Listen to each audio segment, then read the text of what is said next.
कैसे हैं आप लोग? देखिए बना रहे थे, बता रहे थे आप लोग को, तब तक लाइनें कट गया। आज कीड़ा जो है ना, क्या बताएं, इतना परेशान करता है। आप लोग को भी कोई परेशान करता है? हमको तो कीड़े परेशान करते हैं, क्या बताएं। तो चलिए हम बताते हैं फिर से। क्लास 10 के जो विद्यार्थी है इस क्लास से जुड़ जाइए। और देखिए आज हम बताएंगे दो चर वाले समीकरण युग्म का शर्त। क्या बताएंगे? दो चर वाले समीकरण युग्म का शर्त। प्रश्नावली 3.2 को गर्दा छोड़ा देंगे। तो आ जाइए और सेशन से जुड़ जाइए। हम कोई कीड़ा परेशान करता है, आपको भी कोई परेशान करता है, तो परेशानी से पहले भगाइए और पढ़ाई पर ध्यान दीजिए, है ना। कहता है मुसीबत और मुश्किलें कुछ नहीं, जो करने वाला है वो करके रहेगा। इसीलिए पढ़ाई हमको भी करना है, करके रहेंगे। कोई परेशान करे घंटा फर्क नहीं पड़ेगा। कीड़ा ससुरा को हम खा जाएंगे, दिमाग चाटेगा तो।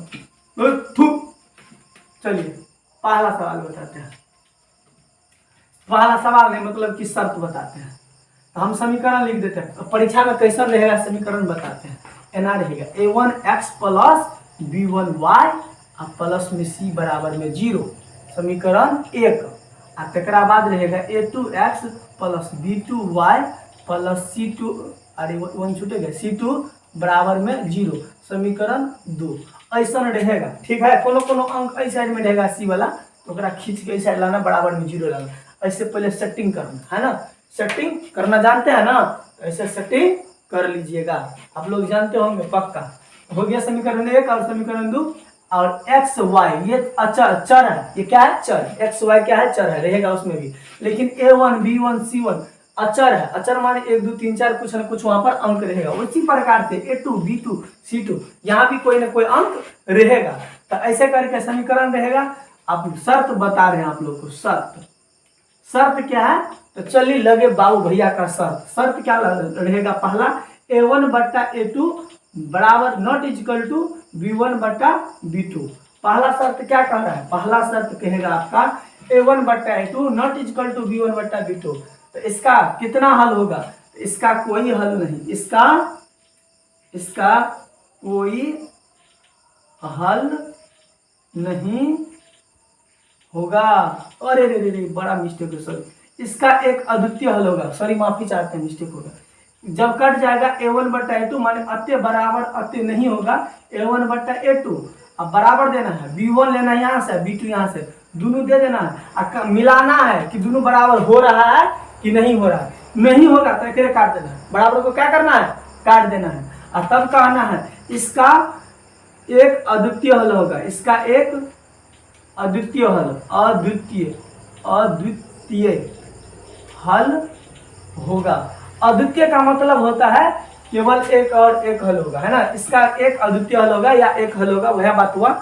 अद्वितीय माने सिर्फ एक, जो संसार में एक हो। जैसे सूरज महाराज को आदित्य देव, अभी छठ चल रहा आएगा, छठ में आदित्य देव होइयो ने सवार, सुनेंगे आप लोग जरूर। उसी प्रकार से इसका एक अद्वितीय हल होगा, सिर्फ एक ही हल होगा। a1 बट्टा a2 not equal to b1 बट्टा b2। कितना हल? केवल एक हल। इसका ग्राफ कैसा होगा भाई? तो इसका ग्राफ जो है बता रहे हैं। इसका ग्राफ जो है प्रतिच्छेदी होगा। क्या होगा? प्रतिच्छेदी। अरे छेदी यार, प्रतिच्छेदी होगा। इसका ग्राफ क्या होगा? प्रतिच्छेदी होगा। समझ गए? इसका ग्राफ कैसा होगा? प्रतिच्छेदी होगा। चलिए हो गया। दूसरा शर्त पढ़ेंगे आप हम लोग। दूसरा शर्त क्या है? a1 बट्टा a2 is equal to b1 बट्टा b2 not equal to c1 बट्टा c2। इसमें कहेंगे दूसरा शर्त में a1 बट्टा a2 is equal to b1 बट्टा b2 not equal to c1 बट्टा c2। देख रहे हैं लेकिन भाई, तो इसका कितना हल होगा? तो इसका कोनो हल नहीं होगा। और सेटिंग कैसे करेंगे? यहाँ से दोनों उतार लेंगे, यहाँ बराबर देके यहाँ से उतार लेंगे, यहाँ से उतार लेंगे। अब भज जाएंगे कहाँ कहाँ, तो दोनों मैच कर रहा है, बराबर है, ठीक है। आई दोनों देखेंगे कटपुट की दोनों बराबर नहीं है, यही काट देंगे। यहीं पर पुला क्या करेंगे? काट देंगे, है ना। तो इसका क्या होगा? a1 बट्टा a2 इक्वल टू b1 बट्टा b2 not equal to c1 बट्टा c2। इसका कोई हल नहीं होगा। इसका कोई हल नहीं होगा। अगर कोनो हल नहीं होने वाला है ना, बेटा से पोता नहीं होने वाला है। इसका कोई हल नहीं होगा। इसका ग्राफ समांतर होगा। क्या होगा? समांतर। इसका ग्राफ क्या होगा? समांतर होगा। चलिए, तो आप लोग समझ गए। पूछेगा कहीं दे देगा a1/a2 equal to b1/b2 not equal to c1/c2 का ग्राफ कैसा होगा? समांतर होगा। हल कितना होगा? तो 0, 0 वाला में लगा देना है।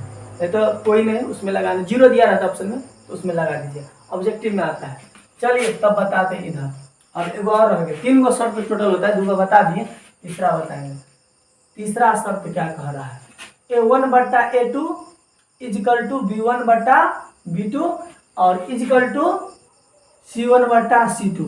अब ये पूरा का पूरा बराबर होगा, और जितने रहेगा वो अंक वो अंक, माने कट कुट पूरा देख लेना है बढ़िया से। जब ऊपर नीचा काट लेगा तो काट देना है ना, ऊपर नीचा काट के पूरा काट के देख लेना, तीनों का तीनों जब बराबर हो जाएगा, है ना, सास पुतोह मौसा मौसी पूरे खानदाने बराबर हो जाए, सबका सब बराबर हो जाए, तो कैसे पढ़ेंगे? a1/a2 equal to b1/b2 equal to c1/c2। इसका जो है क्या होगा? तो अनेक हल होगा। इसका शर्त क्या कह रहा है? इसका अनेक हल होगा, अनेक हल होगा। इसका अनेक हल होगा। इसका ग्राफ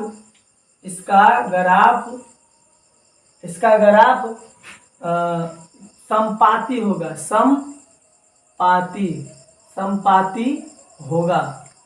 इसका ग्राफ समपाती होगा। समपाती का मतलब हुआ कि ग्राफ जो रहेगा एन के रहेगा, y अक्ष ये x अक्ष, तो ग्राफ जाएगा तो ग्राफ पर ग्राफ हो जाएगा, है ना, दोनों यहाँ पर रहेगा, दोनों पर दोनों चढ़ जाता होगा, समपाती कहते हैं। समांतर का मतलब यहाँ समांतर बताते हैं, इसका मतलब होता है ग्राफ जैसे ऐसे है ना, हाँ ग्राफ ऐसे है, तो समांतर का मतलब जो है ना इधर जाएगा तो ये हट के जाएगा, तरह से हट के जाएगा, है ना, तो दोनों समांतर हो जाएगा। प्रतिच्छेदी बोले थे, तो प्रतिच्छेदी में क्या होता है? यहाँ पर x अक्ष y अक्ष, प्रतिच्छेदी में एगो ग्राफ ऐसा से जाएगा तो एगो जाके काट देगा, तो प्रतिच्छेद क्या? तो प्रतिच्छेदी हो जाएगा। इस प्रकार से 3 टाइप का ग्राफ से बनेगा। फिर से हम समझा देना चाहेंगे, जब ये शर्त a1/a2 not equal to b1/b2, इसका एक अद्वितीय हल होगा, ग्राफ प्रतिच्छेदी होगा। फिर से दूसरा a1/a2 equal to b1/b2 not equal to c1/c2, यहाँ बराबर नहीं होगा, तो इसका कोई हल नहीं होगा, ग्राफ जो है समांतर होगा। फिर से a1/a2 इक्वल टू b1/b2 अब इक्वल टू c1/c2, माने पूरा खानदान बराबर हो जाएगा, तो इसका अनेक हल होगा, इसका ग्राफ समपाती होगा। और आगे हम आगे क्लास में बताएंगे। उतार लीजिए, कॉपी में नोट कर लीजिए, पूछता ऑब्जेक्टिव में। धन्यवाद। लाइक कर दीजिए, लाइक।